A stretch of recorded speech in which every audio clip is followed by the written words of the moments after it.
G'day listeners, welcome to Barkarati, the sailing podcast. My name's Jordan Spencer and it's that time of the week where we have to hang out with we get to hang out with some really cool sailors, but of course I have to share the mic with my two idiot mates. So first off, Mr. Brett Perry. Greetings, Exalted One. BP. Hello everyone, welcome to a great time of year here in Australia, great time to be ready to go sailing, to be honest. Yeah, well, you're about to... How you going, Bicey? Hang on, let me bring him in. He had a voice that could make a wolverine purr. Mr. Nick Bice. Oh, you may have heard the opening of the can there. I'm a day behind. I thought it was New Year's Eve. I'm all buggered up with my timing, but Happy New Year, everyone. Yes, Happy New Year and to like everyone. you say, BP, I can see why you're getting so excited. You got the actual Nationals coming up, and as do I, but I've got a slight dilemma, gents. We've lost one of our main crew members. Oh, God. We do have a replacement, but we have a rig, brand new rig. Rigging has been the boat's been sitting on the hard for 8 years, not touched. Oh, high risk. What are you thinking? Nah, pull it on. Pull it on. You'll win. That backstay. More backstay. More backstay. Oh, dear. Cool. Mate, I just can't wait. To be honest, I just can't wait to get down there. Talk about it later. Let's go. Rock and roll. Oh, yeah. Good. We got to... What we're doing for this episode, listeners, is we're going to do a sort of summary of what happened in the Hobart. We're going to run through everything. For those of you who missed our twice daily updates during the race, we closed off before the double-handers had been decided, and a few boats were still coming in. And so we wanted to get into that, and we'll go through a whole summer of it. But one of the things we did do, for those who did miss out, was we had a heap of you looking at it. So it was... We got behind the team on Rum Runner, which is the Army Gun runner. rum on the brain. Sorry, You'll get to this. Anyway, so we got behind those guys. It just came up as a discussion point. You know, we watch them going out their heads, and then how they put the team together, and then I think we were talking about their boat speed comparative to everyone else, and it just built and built and built, and we got more and more into Gun Runner, and then. Named a drink after him. But so we had to follow up with the guy. Oh, and of course, once we decided to name the drink Gun Runner and whatever the maximum speed on the boat was that night, I got message after message right through the night, people telling me their speeds throughout the night. It was the windiest night.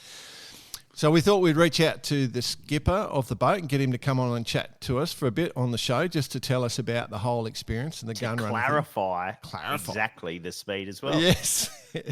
So welcome Chris Connelly, who was the skipper. He's done one Sydney Hobart, and he was this was his first as skipper, and I believe your whole crew was race virgins. How are you, mate?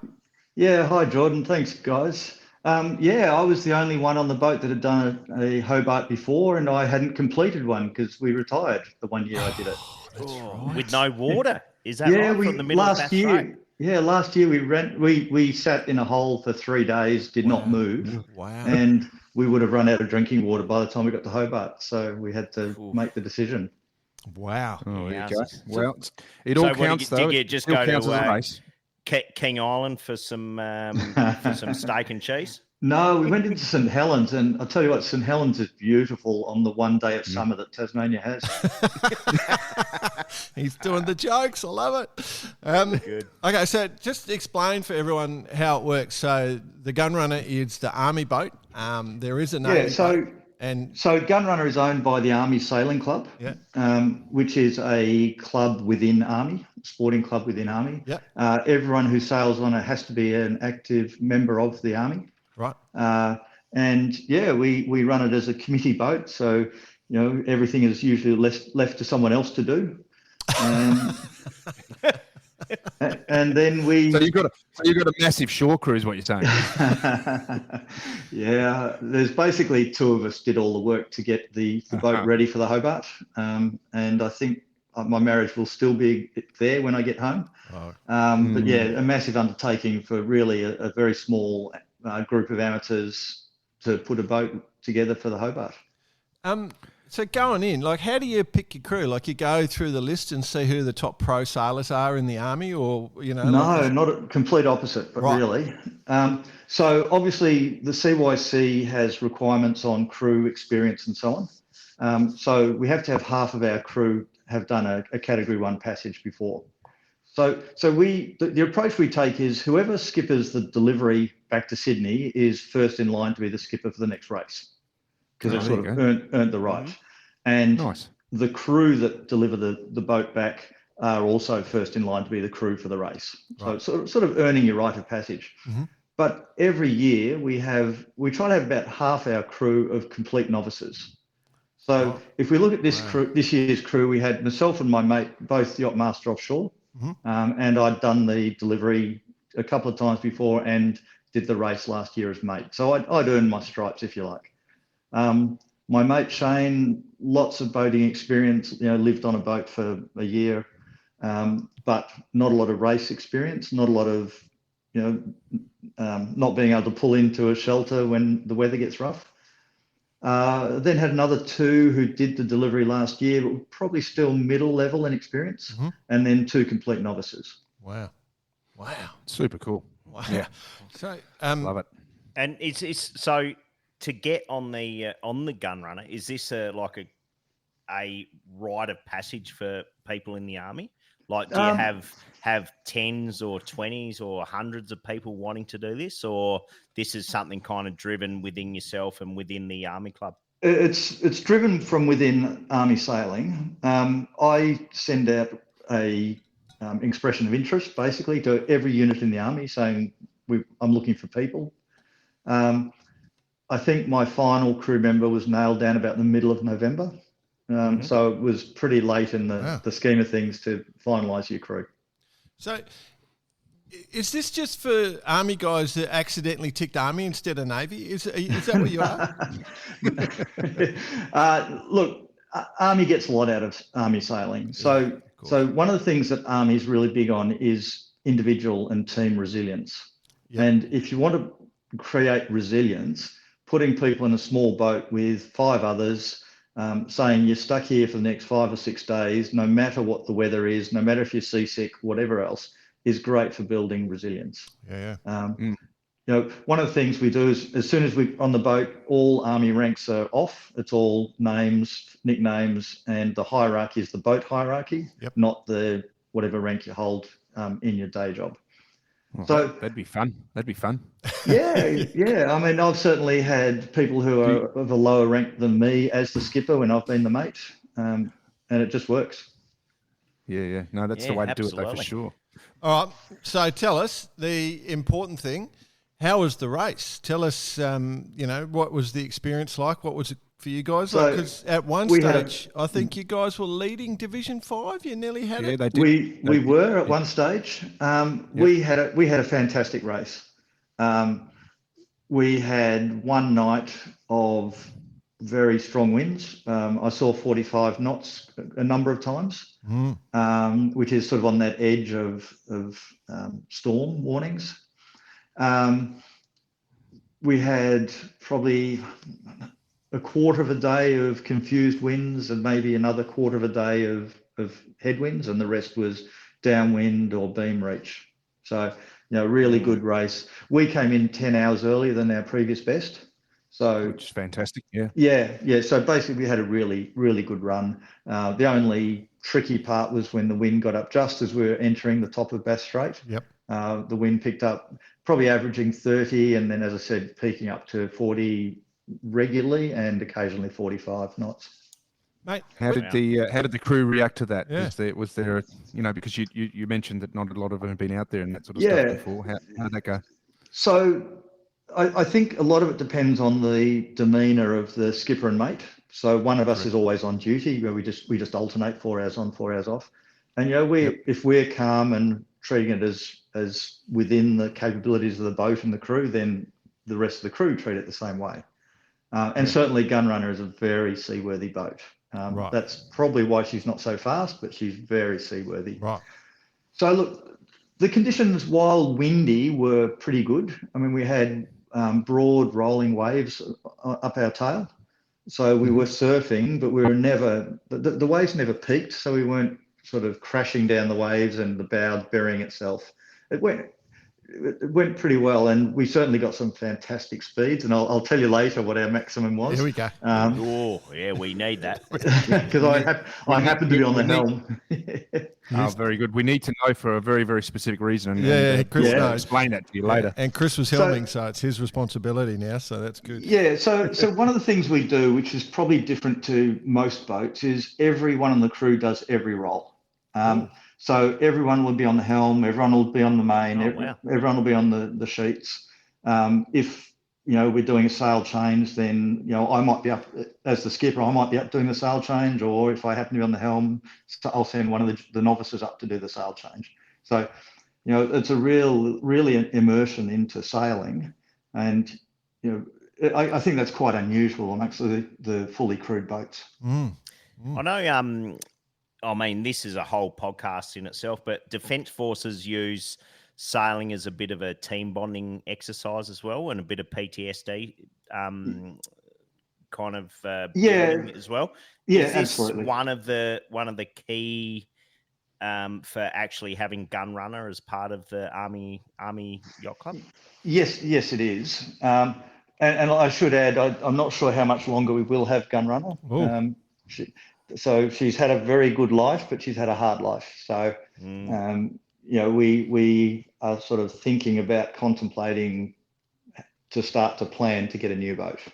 TP52 on the maybe not. No, look, we don't know if it's going to happen. We hope so, but more likely a Beneteau First 40, which happens to be exactly the same as Navy has. Hello. Yeah, that's where we're going. That's where we like the idea of that. Yeah.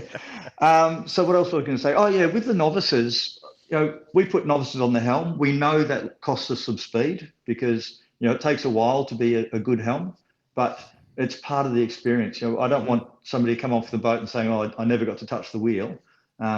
And if it costs us, half a knot for a little while until they get the feel, I'm happy to accept that to give that fully rounded experience to all the crew. Yeah, very cool. Fantastic. Very cool.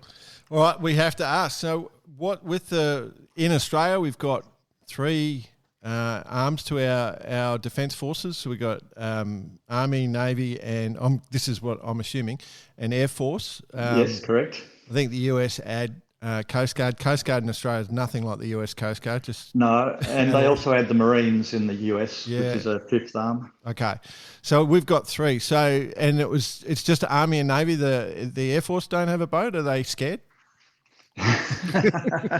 So Army hasn't. Air Force hasn't owned a boat for a while, if they ever have. But previously, they've hired a boat and put in an official Air Force entry. Oh, wow.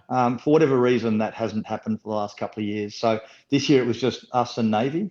And as I'm sure everyone knows, Navy had to retire. So we won the inter-service challenge. Inter-service challenge. Tell you what, Chris, I think it's going to get back to them. I think it's going to get back to the Air Force, so they'll be with us. I think they'll be in the next couple of years. That'd be great. And given that you won the inter-service challenge and you were 10 hours quicker than any previous time that the gun runner has ever had, does that elevate you to Commodore status of the Army Yacht Club? Look, I am currently Vice Commodore, so my specific role is training and exercises. So that's why I run this sort of race and the delivery as an Army exercise. Wow. But yes, I'll be knocking on the door of the Commodore saying, come on. Love it. Good on you, man. Prove yourself, mate. Let's go. Yeah. So what's the bet between Army and Navy? What actually is on what's on the chopping block? Is it just a drink? It's bragging rights. Bragging rights? Yeah, because we're comparing a 40-foot reasonably modern Beneteau to a 50-year-old slow 30-foot Jarkin. Yeah. So and yes, it is handicapped, but they should beat us every time. Yep. And so we have to make the most of it when we do win.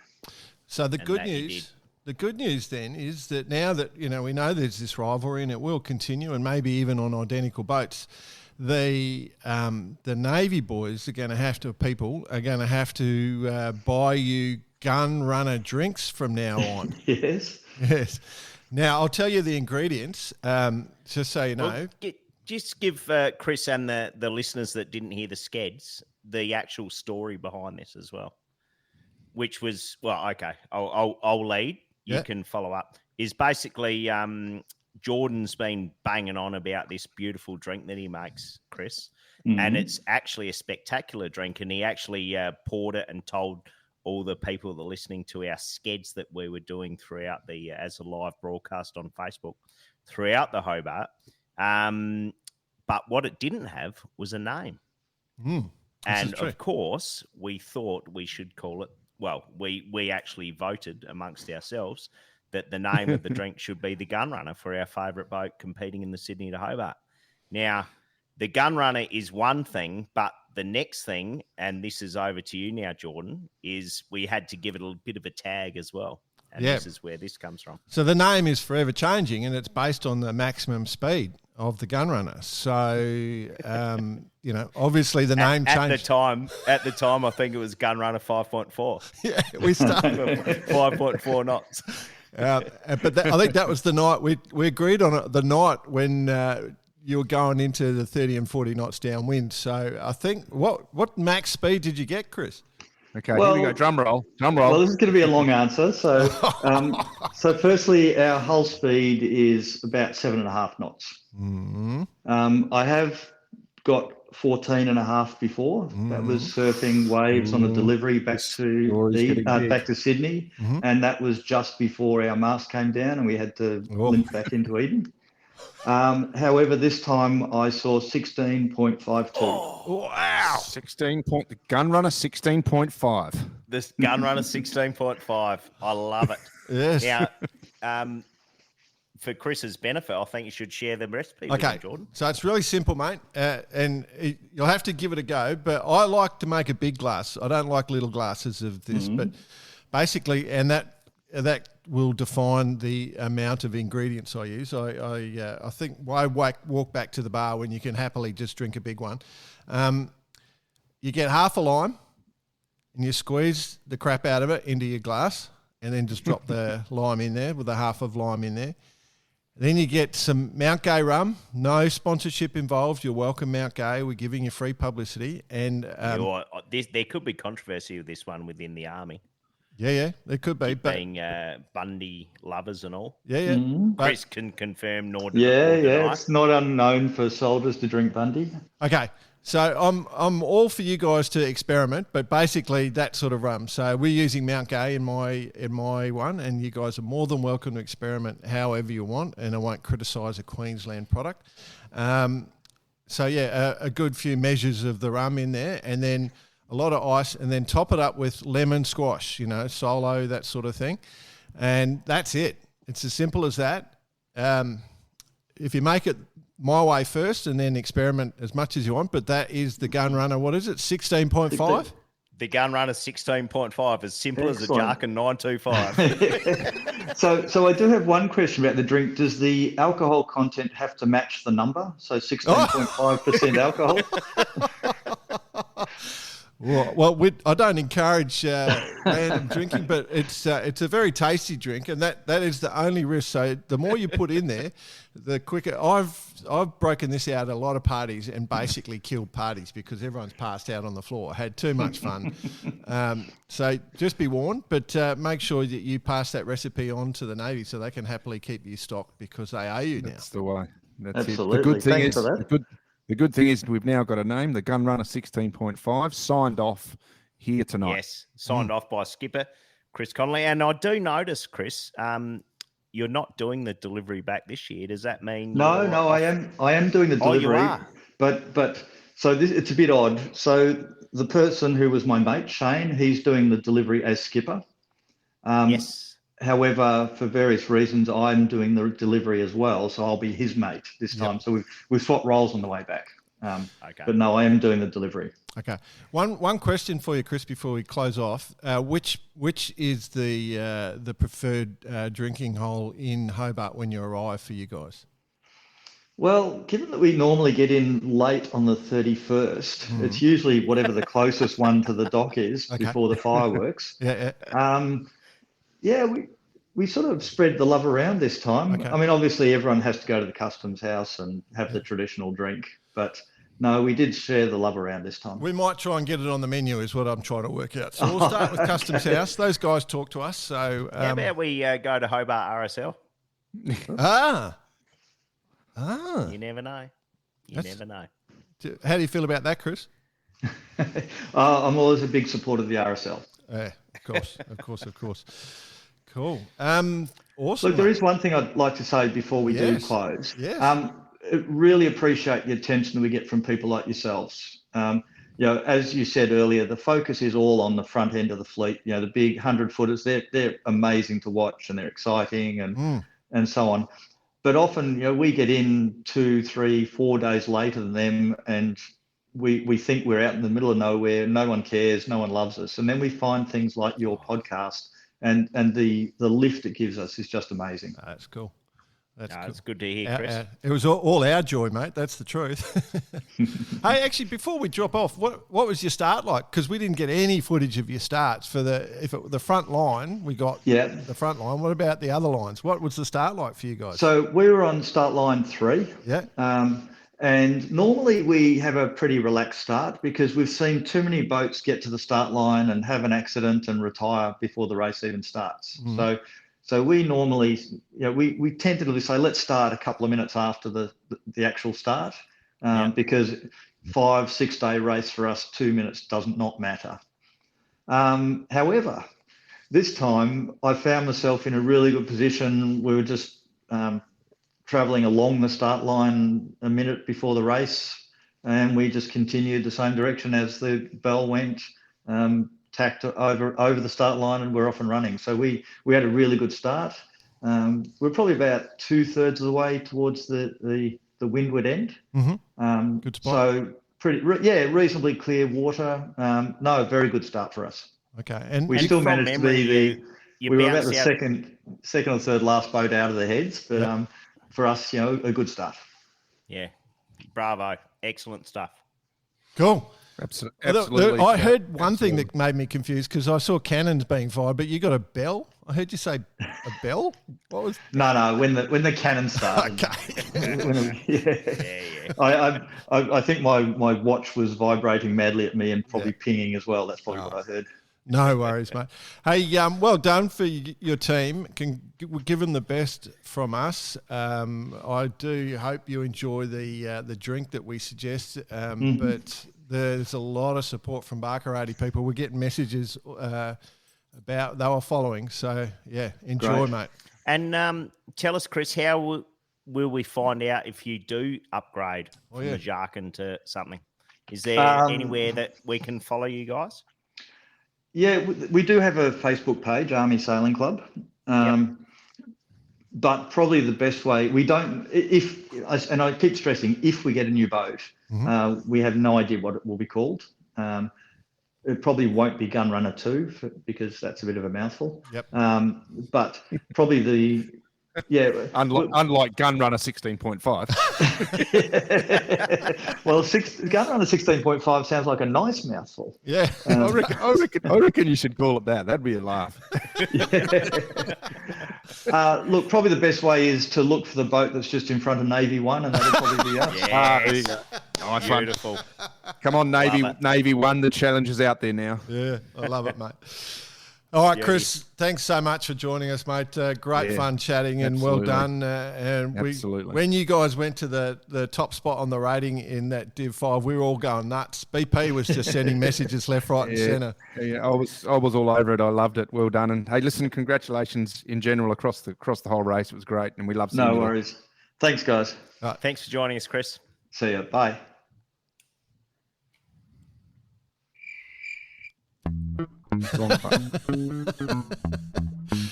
We continue.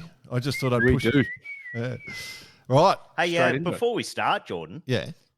In getting into, call it Sked 6, you've had yourself your own little adventure. Oh.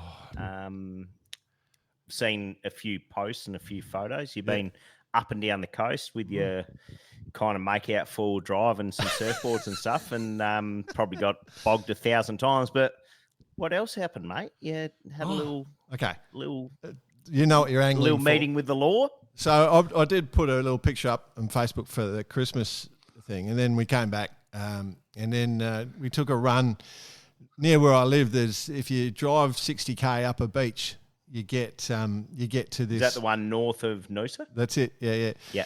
You get to this really lovely little hidden spot, and you need proper four-wheel drive to access it. So we went up for the day, bit of surfing, hanging out on the beach, relaxing, the whole thing, and then had a great day. And then coming back at 5:30, nearly 6 o'clock at night, driving back down the beach, and I'm about 20 k's from the turn-off to get back onto paved road. I'm on a beach in the middle of the coast of Queensland, and I got breathalyzed.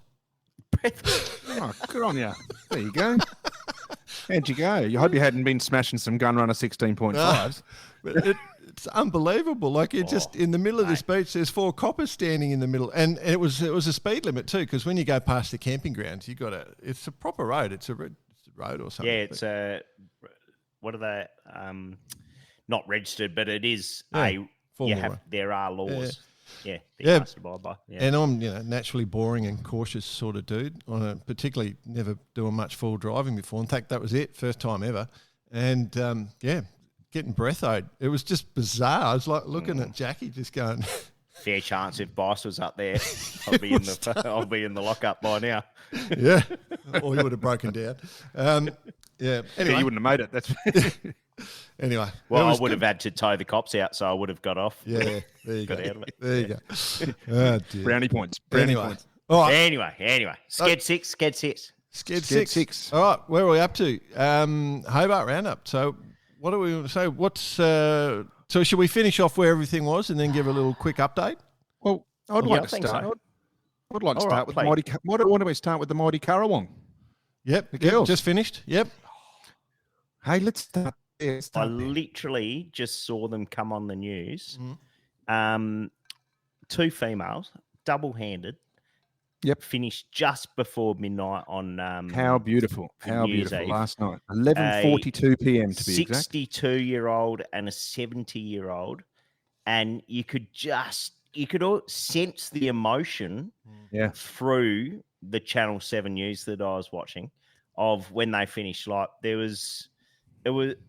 So, just to complete, it seriously bookended the whole Sydney Hobart in the sense of, I agree. white rich man sports spraying champagne all over each other, down to these 2 females who've just gone, on a boat, 50 years old, had a glass of champagne, cheers to each other, saying, "We love this boat. This has nursed us all." But how about the time it finished? Unbelievable. 11:42 before the New Year's celebrations. Yeah. And then they arrive, and then the fireworks go off. Could you ask for a better ending? Yeah. No, it was cool. And I guess that sort of is a statement of why sailing is good sport, because you can focus on the front end, but everyone recognises the performance right through the field. Chris was just saying how much that he appreciated it, but the fact that the competitors recognise the effort, it doesn't matter where you finish, there is a massive effort in competing in all of these events around the world. So, it's good on them. Good on them. BP, I think we're getting sort of broken connection with you, my friend, just so you know, but I want to turn your camera off, BP. I want to just suggest we could do a double-hander update, but have you got any input?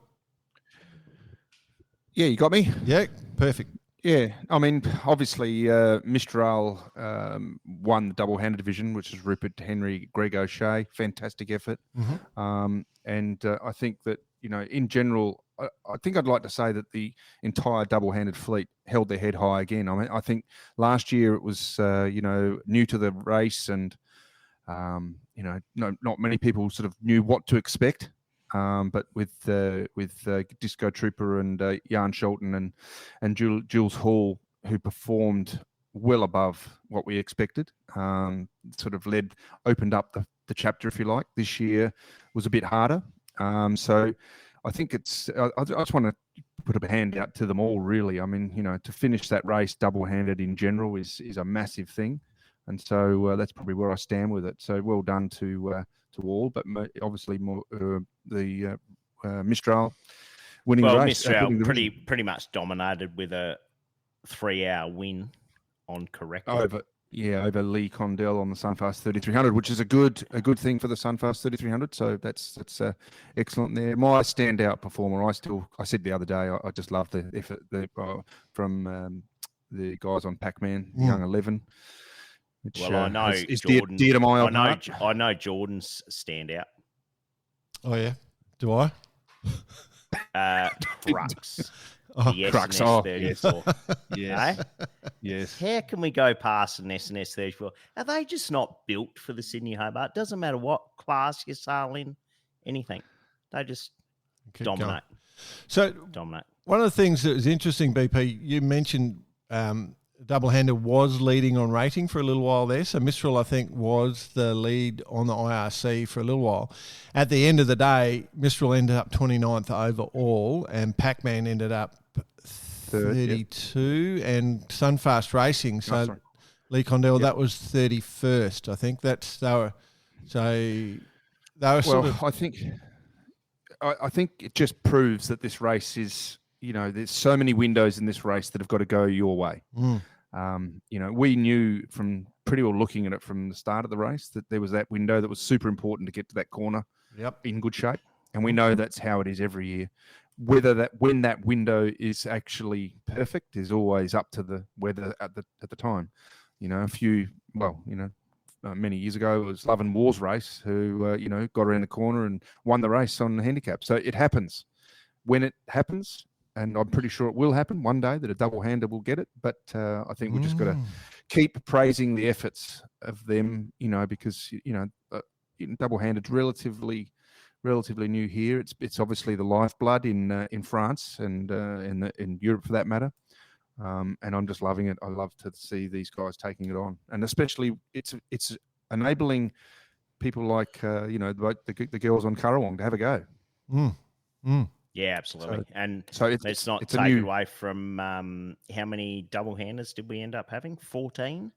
Yeah. I thought it was 20. The race? Oh, no, 14 finished the race. Finishes. Yeah. So, bloody fantastic effort to all involved.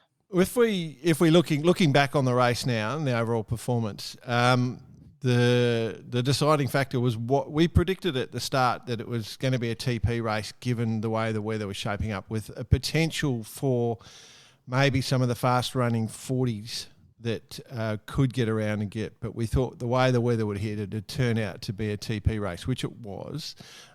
Was that the deciding factor, that weather change, or do you think a TP would have won anyway? No, I think that generally was a deciding factor. My opinion, anyway, is that the TPs are always going to figure well. Whether that's first or whether it's in the top 10, they're going to be in the top 10. We know that.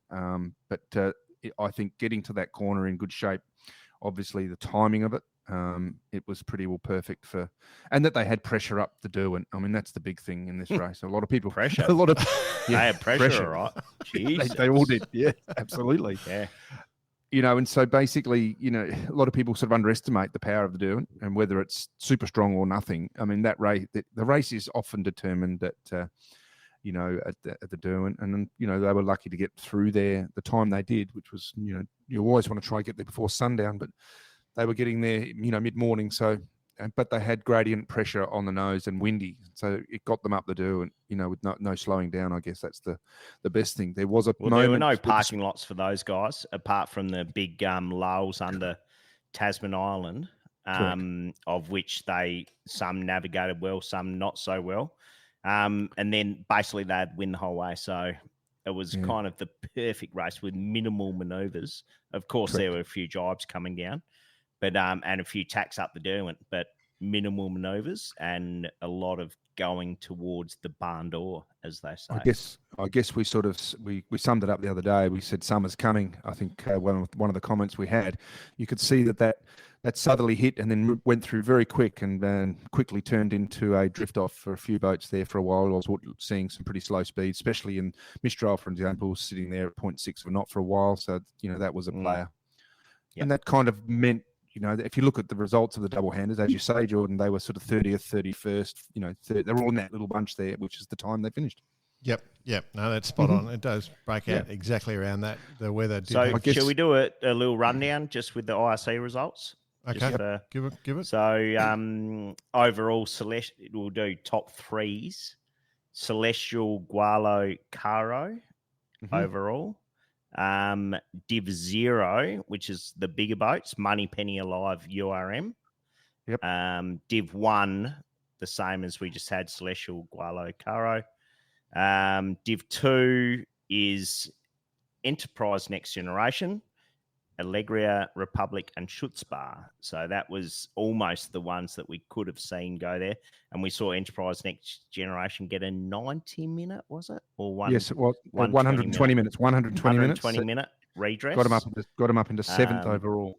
That's right. Div 3, Sunrise, Pac-Man, South Brittany. Div 4, Midnight Rambler, Mistral, Ariel. And Div 5, Maluka. Another one of Jordan's favourites coming up. White Bay, 6 Azuro, and Crux. So who won the Division 0 again, boys? Div 0 was Moneypenny, Sean Langman. And Div 5? He had a big race. And Div 5? Good on you. I know where you're going here. Maluka. So father and son. Peter Langman. The Langman father-son combo. So does that actually outweigh any other win? So they win overall? Yeah. The Langman family win. I tell you what, I did see some footage of this, and I think Sean was just pretty emotional about it. It was pretty exciting for him, and I guess I dare say for Peter as well. Unreal, huh? I can't remember off the top of my head what episode, but we had Sean Langman on, and he's a very passionate man. He's been on the show. But, yeah, that is a pretty impressive performance to have both boats that you put in the race. One the shortest, smallest, oldest thing, and one a quite modern sort of mini maxi, I guess. Let's call it that. A bit shorter than a maxi, but 69 footer, I think. If we do look at the results of Division 5, another positive, Maluka, number 1, beats 2 S&S 34s. Yes, they came back strong as the wind went on the nose. Eh? those little beach balls. We should have called if we didn't have Gunrunner, we could have called your drink the S&S 34. No, very funny. So for you guys, what were the standout performances? It's quite a few. I mean, let me check my notes. Yeah, let's just go to the notes here. Let's have a look. Yeah. Where are you heading? Oh, I'm just interested, like for what was it? I like URM's effort. To be that's a good one. Crowned the fastest boat of that size, which was. I'm a massive fan of the double handers, no matter what. So I'm always a fan of all the efforts in on the double handers. So I'm big in the double hander space. Yeah. I don't think we need to explain that too much. I mean, it's a massive effort. Yeah. The other. No, my Sked 5, I think I mentioned URM was a big one for me, and Moneypenny. I think they sailed their skins off, and I know good mate of ours and listener to the show, Raddy, Dave Blanchfield, went to hospital with a broken leg off of Moneypenny. Oh, really? It was so he's recovering, but those guys, I think, sailed the shit out of their boats. Absolutely. Yeah. And the other one, I will say, I think Law Connect. Yeah. Literally, they were 11 miles behind from the first night, and they were 11 miles behind at the finish. Yep. I think that's another one to me that sailed exceptionally well. I agree, 100%. TPs, you might as well not even have them in the bloody race anymore. Yeah. So much controversy, so much. Who gives a shit anymore? Oh, we'll come to that. All the other boats involved. So the two standouts for me, and Law Connect was definitely a standout for me as well. I was really impressed the whole way, but then, the guys on that boat are just unreal. But Enterprise Next Generation, I reckon if the wind hadn't changed, that change hadn't come, they would have been fighting for the win. And Alive, I think Alive was sailed really, really well. Quite, every time I looked at it seemed to be doing things pretty well. So I was pretty happy with those boats. Is there any favourite image? Like when you see something from the race, was there any favourite? I saw. I'm not sure whether it was still or from a photo, but Celestial going up the Derwent in 50 knots. Well, it definitely looked like 50 knots. What a shot! It was literally looked as though there was 2 foot of fog on top of the water, which was obviously just the tops of the waves blowing off. Just that to me was a epic photo. Yeah, some good photos of the TPs. I mean, Law Connect obviously doing their own sort of live stream the whole time. Basically, they ran the. I think their live stream, which was done by Christian, of course, the owner, and Dylan Clark, was pretty extraordinary stuff, and there should be a whole lot more of it. I agree with that one. I did see the local breakfast news. They were talking about how they did it, and they were talking about how they had to catch the drones, and they were just like blown away. And go, how did you come up with this? I'm sitting there going, dude, this has been going on for like nearly 10 years. Just relax. All right, there's a little bit of controversy that we have to touch on. One of the most interesting things is gun shot. Elliot 52 got a 40-minute penalty. Did you guys see this? I didn't see this. For not monitoring their VHF. Channel 16. So they weren't monitoring. What happened, BP? I think it was their navigator got injured. He was in a companionway or something, got injured in a big wave, went down. PLB went off. Oh, righto. Same instance. Exact same scenario as last year. Right. Exact same scenario. And they weren't monitoring 16, went for a couple of hours trying to raise them on 16, called in a couple of the nearby Sat phone, HF, all forms of communication. No response. No response. Jeez, you wouldn't think. Anyway, so the penalty for I guess the good thing there is that the enforcing of it is important. Mm. But the exact same penalty as awarded against Celestial last year. So everything was almost identical in terms of the way it occurred. So I'd say that international jury just went, that took about 10 seconds to resolve. Boom, done. The one thing we can't talk about is, because we don't know any of the facts, nothing's proven yet, but there is massive controversy going around down on the docks in Hobart in the TP fleet. We won't say anything more than that, but it has the potential to be like a Mould 11 sort of situation for the Etchells. It's sort of a pretty full-bore event going on. You know what, Jordan? You know our most listened to show last year was when we got Will Oxley on explaining the whole thing that happened about the Sydney Hobart, of which many people seem to have forgotten in the last couple of weeks. But controversy brings listeners, so why don't we just let the cat out the bag? Oh, here we go. No, but no, we won't. Out of respect for everyone involved. But what I will say is there will be something, whether it's in the short term or the long term, but something will be coming out. And by that time, the race has been run and won, so it won't really matter. But it's if it goes the way that, some of the secret pro info that I was receiving, it's not going to be very good. But let's hope that is not the case. I guess from lightening the mood a little bit, to all listeners out there, I'm not involved. No, it's not about you. It's not about you. Well, it usually bloody is when there's a controversy there. We haven't moved on to ORC Rule 3.02 yet. Yeah. Which I what's that one? Talk about. All right. No, I hear what you're saying. And look, let's see how it pans out, eh? Yeah. Right. Yeah. Okay. Okay. So, are we done with the Hobart stuff? Yeah. Well, I think it's a wrap. Quick. Well, I've question. got one more little thing. Oh, sorry, Jordan. Go on. What do we think about this year's Hobart? Was it a good one? Pretty boring, to tell you the honest truth. I liked it. No. But then again, I like every Hobart. It's fun. It's always fun to watch. It was good. So, my last little point, there was an old, and I've just lost the Facebook page, so sorry, old mate. But some guy, I'm going to say Polish, started recording all the retirements in the Sydney to Hobart and and why and how things happen.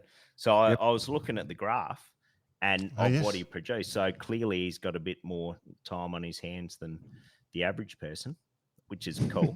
But he came up with some graphs on what happened. And because it was noticeably there was quite a few rudder breakages this year, which caused retirements. Mm-hmm. So I think there was 4 or 5. So probably 50% of retirements was down to rudder breakages, whereas in years gone past, retirements had happened for various other reasons, which then moved into a whole different thing of thinking about this OSR 3.02 rule, which has to do with structural integrity of a boat, which was brought in 2022, that every boat that sails has to have this structural integrity test. Yep. And having been on a couple of boats that have gone through this from qualified people, it's not a structural integrity test, I'll tell you. It is shaking of a few things, having a look at a few things. It's definitely not NDT. It's definitely not a whole lot of the stuff that we went through in the Volvo or the insurers made people do in the Volvo Ocean Race to make sure that your boat was safe to go to sea. So it's seems like a bit of a tokenism, that little rule, but it's a good start. It's definitely a good start, and not everyone can afford, of course, to get NDT done and pull their rudders out and all those sorts of things. So it's a pretty good start. But as for where lessons learned from the graphs that were built, my theory is the faster the race, the more rudders break off, because you're just going faster, way faster through the water. Upwind race, unlikely to see a rudder breakage. Downwind race, when you're doing exceptional speeds, that's when you see rudder breakages. During sort of wipeouts and roundups and things like that. Yeah, a lot more loading downwind. A lot more loading. So, yeah, that was my theory on the whole thing. But anyway. Makes sense. Okay. Anyway, I'm sure World Sailing will be hard on my case about that one, giving them a bit of shit about their role, or offshore sailing regulate, or whatever it's called. Anyway. Cool. It's going in the right direction, let's say. Okay. Very good. Very good. All right, so Sydney Hobart put to bed. Time to move our focus elsewhere. How about that? Yep. Let's. All okay. Done. All right. All done to all. I'll just push the button for fun.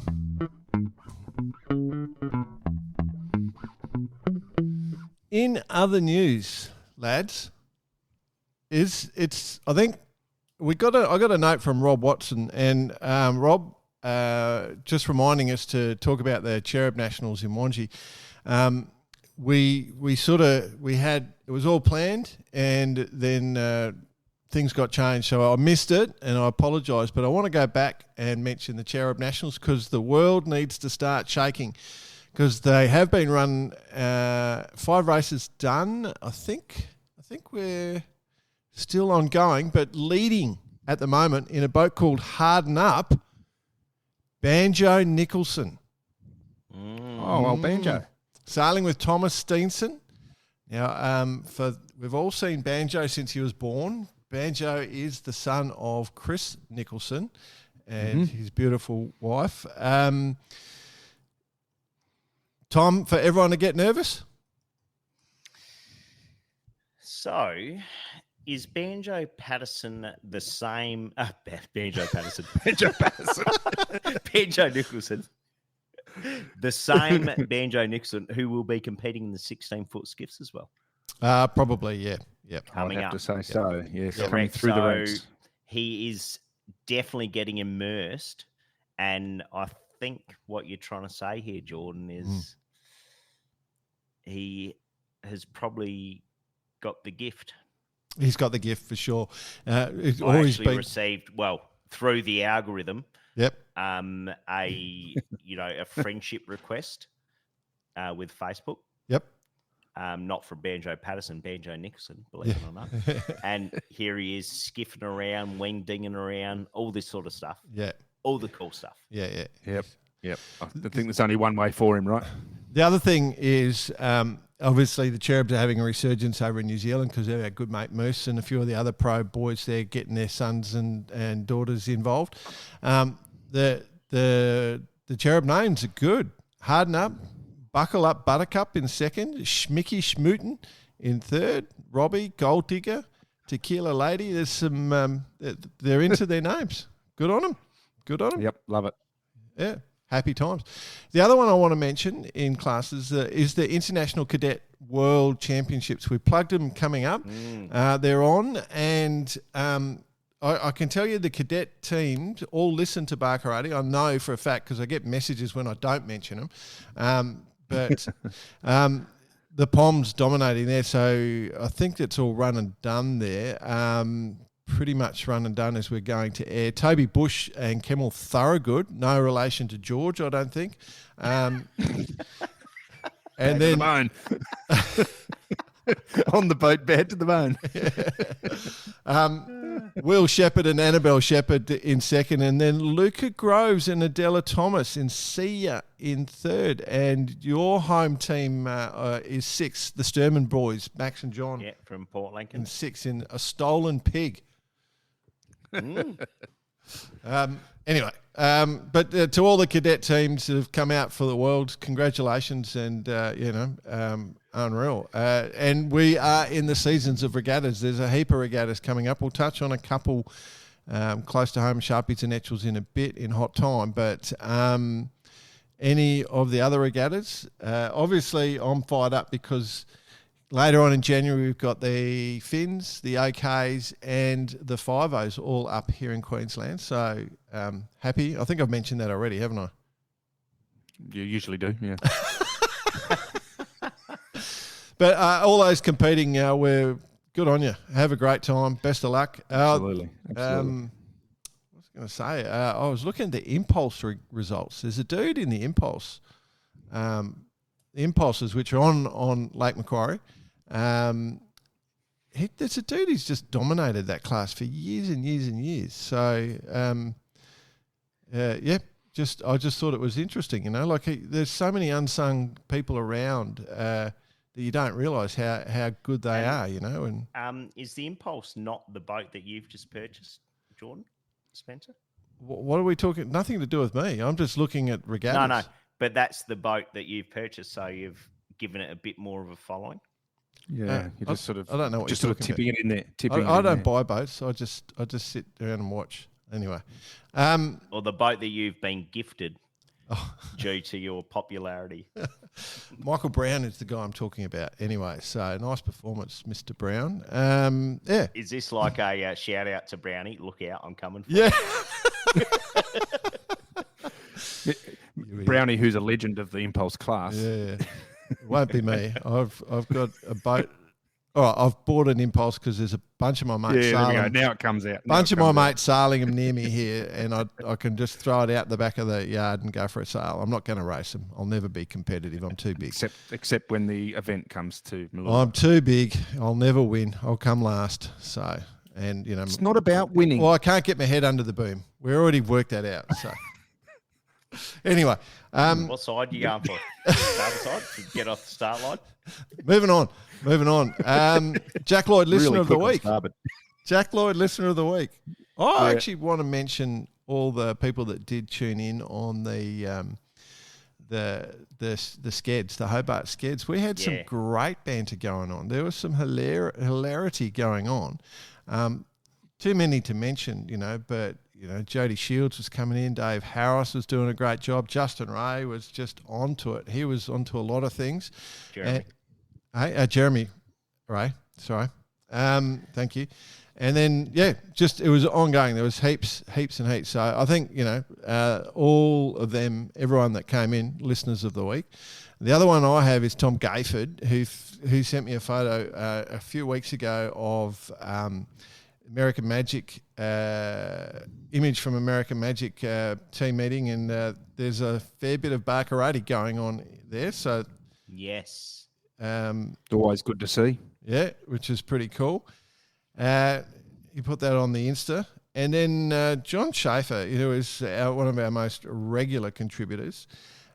And also, I mean, he's full bore into our podcast, and he's full bore into taking the piss out of you two blokes. He has found a satellite photo of the Cruising Yacht Club of South Australia, zoomed right down and identified the Commodore parking spot and pointed out all the oil stains. Oh, that's got to be a winner. Might be next to the president's car next to me. The Bentley is clean as a whistle.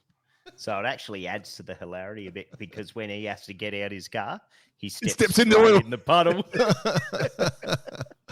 I love it, boss. I just love it, mate. It's just hilarious. Yeah. I don't know.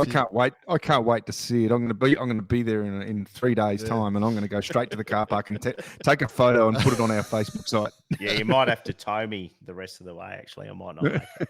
I love according to you blokes. I love it. I love it. Go on, move on.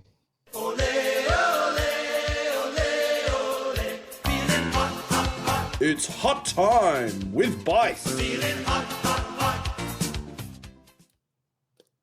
Rightio, gents. Believe it or not, we're heading back to Hobart. Oh, The Melbourne to no, these Hobart. these guys about now. the Melbourne to Hobart. If we talk Here we about go. The underrated, not to mention, it's the 50th edition of the Melbourne to Hobart. Mm-hmm. So Maritimo 11, the clean sweep, they won pretty much everything. Amazing. Which includes the Heemskirk Perpetual Trophy, whatever that means, the Rest Point Abel Tasman Trophy, again, whatever, and the Zeehan Trophy, which is for the navigator Murray Spence. Oh, good old so mother. after their little TP, delivering the TP to Sydney for the Sydney to Hobart, and they had some structural issues on their way down from Queensland. They then jumped to Maritimo 11, competed the race, won it pretty much outright. Over the line, Maritimo, then Advantage, the boat, BP, yes. and MRV, Motoring Tool 5. Oh, wow. There we go. Wow. Third over the line. So 49 on the start line, 3 retirees. So, and for those, first out of the bay was our friend Rob Date from Sandy on Scarlet Runner. So, for those, yeah, that's right. For those who are interested, it is the West Coast. So they travel down the west coast of Tasmania, and one of the comments came up that it's 200 miles in 40 knots with a lee shore. Yeah, nowhere to go. That's the scary bit, I reckon. 200 miles down the west coast of Tasmania, but nowhere to go. When you have a look at the tracking, yeah, they're pretty close. They are close. Very close. Yeah. Yeah. Yeah, because obviously it's the shortest course to Hobart. Yeah. I was just going to say, insane. Of all the coasts to have on your lee shore in the world, Tasmania. Yeah. Well, it's not high on the list. That's going to hurt. Southern Ocean, straight onto a cliff. Yeah, sounds fun. It's going to hurt. Yeah, no. All right, boys. Next, well done to those guys in Hobart. How about the Launceston to Hobart race? Yes. Well, again, that took place as well. Not only 9 boats took part, so there's not a great deal to really talk about in that one. But it's just saying there's a whole shitload going on. Everyone's going to Hobart. and everyone, it's like they should call it the Festival of Sales or something like that. Yeah. Unbelievable. Well, there is the Food and Wine Festival. That's the main attraction, I suppose, and Customs House. Here. And then, of course, we cannot go by without mentioning the 79th Sharpie Nationals taking place in Hobart. In Hobart. As we speak at the moment. Hobart's the Mecca. It is the Mecca. They haven't had any real races yet. They've had one invitational race. They headed out on the 31st to do a double. They called off the first race. The second race got underway in a nice 10-nodder, and they got some results. To tell the truth, I'm struggling to find results anywhere for anything apart from digging really deep. But anyway, what I'm going to say is I then saw some videos from various sources with all the Sharpie boys and girls for that matter. And let me tell you, I could not understand a thing that was going on. Jordan, you've been part of a Sharpie Nationals once or twice, I'm imagining, myself included. And that's pretty much the case when it leads into a lay day, of which we're recording on the 1st. Today was the lay day, and they get into the business tomorrow. So we'll be keeping a pretty close eye on that. I think there's 40 plus boats, 45 maybe. Yeah, always is, isn't it? Sharpies. With a couple of heavyweights, believe it or not. So from memory, Jordan, you would have remembered those fellas getting around. Oh, well, it's a great class, the Sharpie class, and I think having 3 people on the boat is almost the perfect number. You know, like when it comes to just the enjoyment of a regatta, and they're a great boat. That's a great segue. And for the overseas listeners, so 56 Olympics was it? Yeah, the heavyweight Sharpie. Yeah, and then of which was derived the lightweight Sharpie, which they sail now. They're called a long boat, so they look like a cardboard box with a pointy end on them. They're about 20 foot long. One guy on trapeze, but yeah, they're just pretty groovy boats. So, and they love a blow. Like there's nothing to be better to be on in a blow. Like when it's honking than a Sharpie, it's easy. Absolutely, there's some great photos too, isn't there? Yeah. Here. So let's hope. Well, the 50 nodder is probably a bit too much that we saw some of the boats coming up the Derwent with. But let's see. Yeah. And then finally, boys, in hot time, just want to mention another little race going on. Believe it or not, there's something else going on in the world apart from stuff in Hobart. Is of course the Ocean Race, of which official assembly period starts on the 2nd of January. So as people are listening to this, or a little bit prior, all boats are required to be in Alicante, of which there's at the moment, from my sources, there's only one missing at the moment. So let's see what that looks like. But the revival of the 65s with that sprint series looks as though that has worked, because we've got some pretty, basically all the teams that initially signed up, they now be taking part in that sprint series. And the big news there is Pablo Arante is going to be the skipper of the Polish Win Whisper racing team, which takes on, I believe it's the AXA Nobel boat. And correct. They've painted it to look exactly like the MatPro boat, of which, so they painted it red. So, yeah. Proper fast one. A bit of work. She's a proper fast one. She got a wireless. Only get one bigger than one you got. And then in other news, in that regard, 11th hour just arrived.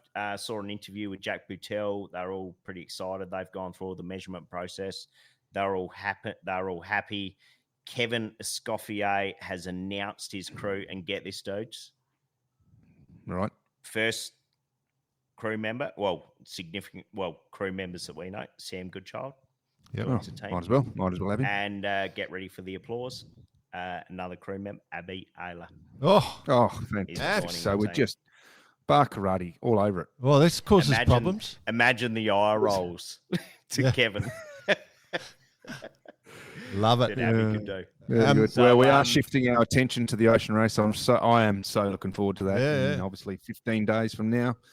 Yep. So a good 2 weeks coming up from Mighty Bar Karate to talk about that. Looking forward to it. Hey, boss, can we send Abby some eye rolls? Because didn't she say a couple of editions ago she was done? She's gonna she wasn't gonna go around. Mate, a couple of editions ago, like 2000, after 01, she said she was done.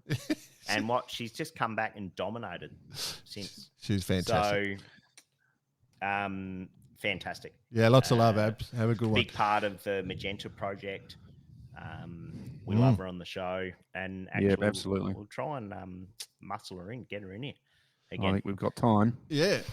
Of course, Tom now, because he's super busy with all his work. It's I'm guessing their little boy's going with Abby around the world because it's probably not enough room on Mocha for that. Well, Tom's in different ports every night, so I don't know. It's more stable lifestyle, I would guess. But anyway, it'll be challenging for them, but they've managed it before. Okay, so Ocean Race. The other one that we do need to quickly mention is the RORC, the RORC Transatlantic Race is about to go. Yeah. The poor Sunfish Union, they got no idea where to go. It's busy, isn't They've it? taken out 5 rudders here in Sydney. Do you reckon they're on their way back now? That's a long trip. Maybe they just need more members and just sort of spread the load a bit. Yeah. So it's I'm just trying to actually find the details as we're going, but they head off.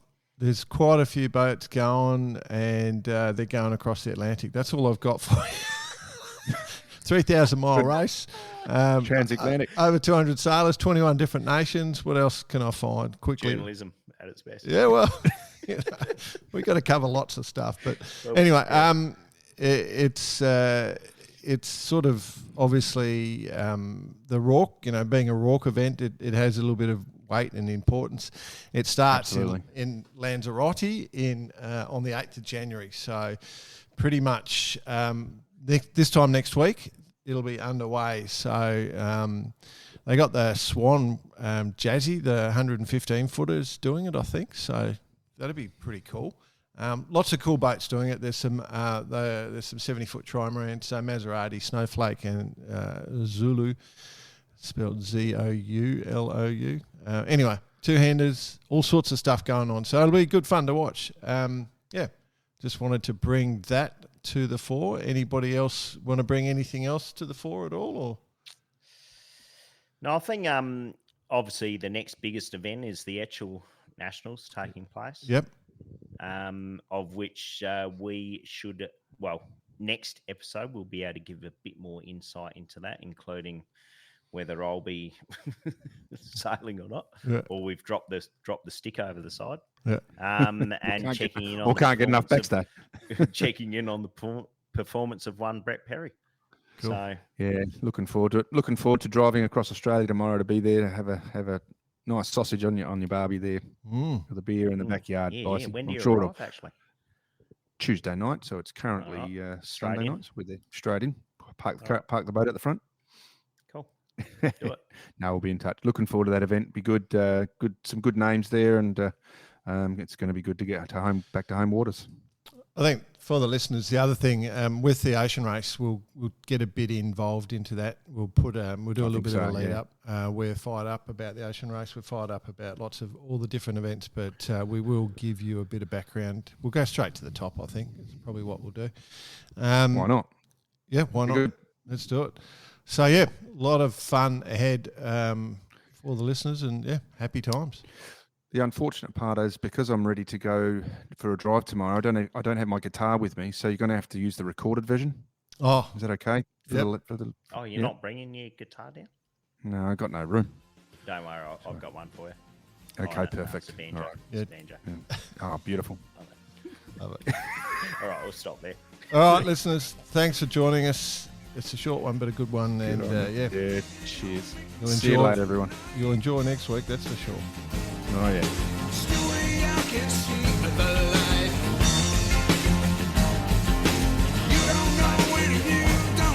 All right. Good enough.